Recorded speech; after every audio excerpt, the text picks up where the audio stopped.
Spiny oak caterpillar, Euclea delphi, a very beautiful specimen and very destructive to oaks and palms.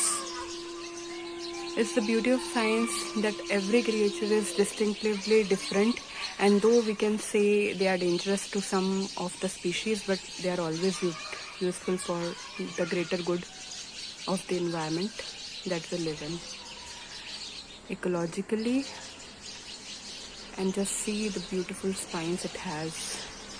It may be a bit toxic, but so beautiful.